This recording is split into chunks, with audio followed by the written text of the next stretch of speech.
జరిగినా అని మనం నిజం అవుతుంది.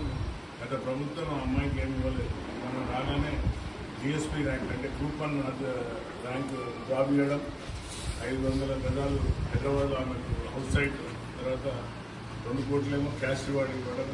అలాగే నా దగ్గర దీప్తి చివాన్జీ దారాత్లే అమ్మాయి అంటే అవిటి, ఆ అమ్మాయికి కూడా గ్రూప్ 2 అంటే ఎస్ఐ ఉద్యోగం, తర్వాత 1 కోటి రూపాయలు 500 గజాలు హన్మకొండలో నా ఏరియాలో ఇవ్వడం జరిగింది. అంటే ఎందుకు చెప్తుందంటే ఎడ్యుకేషన్ అండ్ స్పోర్ట్స్ పైన ఉన్న మక్కువ.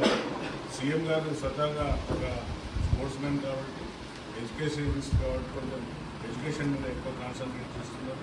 మనం 55,000 ఉద్యోగాలు ఇచ్చినాం. దాన్ని గత ప్రభుత్వంలో ఒక పోలీస్ రిక్రూట్మెంట్ తప్ప ఏం జరగలేదు.